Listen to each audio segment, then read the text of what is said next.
मेरे सभी मित्र जो आज भी कल से नियमित व्यायाम का संकल्प लेकर समोसे के साथ चाय का बेसब्री से इंतजार कर रहे हैं, आप सभी को मेरा सादर नमस्कार। यहाँ उपस्थित जनों में शायद ही कोई ऐसा होगा जिसका सपना आज की घड़ी काया का ना हो। आज के दौर में डाइटिंग केवल स्वास्थ्य सुधारने का माध्यम नहीं रह गई है, बल्कि यह भारतीय मध्यवर्ग का एक भावनात्मक उत्सव बन चुकी है।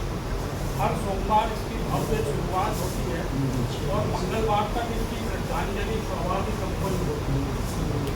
मोबाइल में फिटनेस ऐप, यूट्यूब पर मोटिवेशनल वीडियो और फ्रिज में रसगुल्ले, इन तीनों चीज़ों के बीच मुद्दा आधुनिक इंसान आखिर कैसे डाइटिंग करता है, यही इस व्यंग्य का विषय है। डाइटिंग सोमवार से शुरू होती है।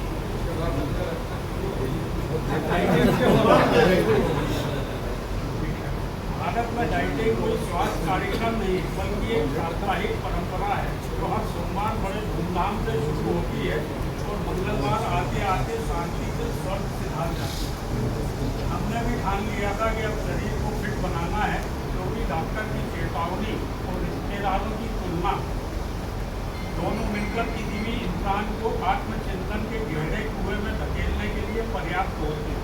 डॉक्टर बोले वजन कम कीजिए वरना दिक्कत होगी।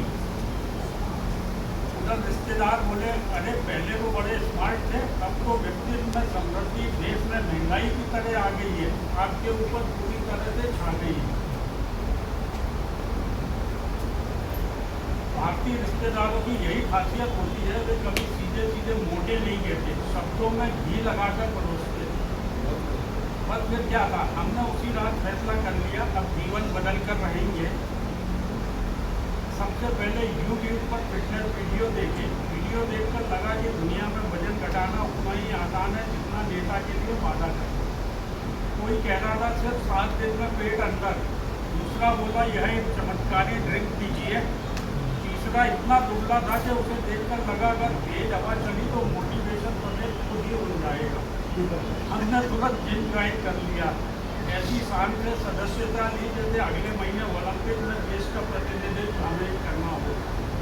जिम के लिए ऐसे निकले कि बस ढोल वाले की कमी थी, अन्यथा पूरे मोहल्ले को खबर हो चुकी थी। जिम वाले ट्रेनर ने पूछा आपका लक्ष्य क्या है, हमने सीना फुलाकर कहा बस सलमान खान जैसा फिट होना है। ट्रेनर ने हमें ऊपर से नीचे तक देखा और बोला फिर शुरुआत पैदल चलने से करते। पहला सोमवार आया, सुबह अलार्म 5 बजे बजा। हमने इतनी तेजी से बंद किया कि खुद अलार्म भी भावुक हो गया होगा। किसी तरह उठे और नाश्ते में ओट्स खाए, इतने मन मारकर खाए कि लगा शरीर नहीं आत्मा डाइटिंग कर रही है। ओट्स का स्वाद ऐसा था जैसे किसी ने गत्ते को उबालकर उसमें निराशा मिला दी। दोपहर में सलाद खाया, खीरा, टमाटर और गाजर प्लेट में ऐसे पड़े थे जैसे किसी अपराध की सजा काट रहे हो।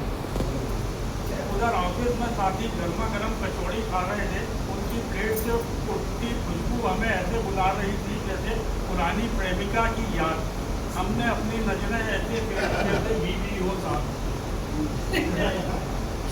हमने नजरें फेरी, लेकिन खुशबू लोकतंत्र की तरह से हर दिशा में फैल रही थी। शाम तक आते आते शरीर ने विद्रोह कर दिया, पेट ने अंदर से चेतावनी जारी की देखिए हम सहयोग के पक्षधर हैं, लेकिन यह अत्याचार बंद होना चाहिए। रात तक स्थिति आपातकालीन हो चुकी थी। आखिरकार हमने खुद से समझौता किया, आज पहला दिन है, थोड़ा चीट कर लेते हैं। और भारतीय संस्कृति में थोड़ा शब्द जितना खतरनाक है उतना शायद कोई नहीं। पहले एक समोसा लिया, फिर पूछा चाय बिना समोसे की मजा नहीं। फिर मिठाई भी आ गई, क्योंकि मीठा खाने से मूड अच्छा रहता है और अच्छा मूड स्वास्थ्य के लिए जरूरी है। देखते ही देखते डाइटिंग का पोस्टमार्टम हो चुका था। मंगलवार तक हमने वैज्ञानिक निष्कर्ष निकाल लिया, अभी मौसम सही नहीं है, शरीर को एडजस्ट होने का समय चाहिए।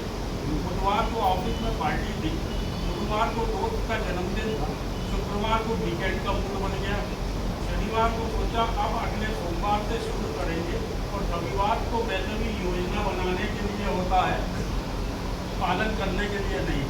देखते ही देखते सोमवार फिर आ गया, नए जोश नए संकल्प और पुराने वाहनों के साथ अब हमें समझ आ गया था कि हम डाइटिंग नहीं करते, हम डाइटिंग के बारे में सोचते हैं।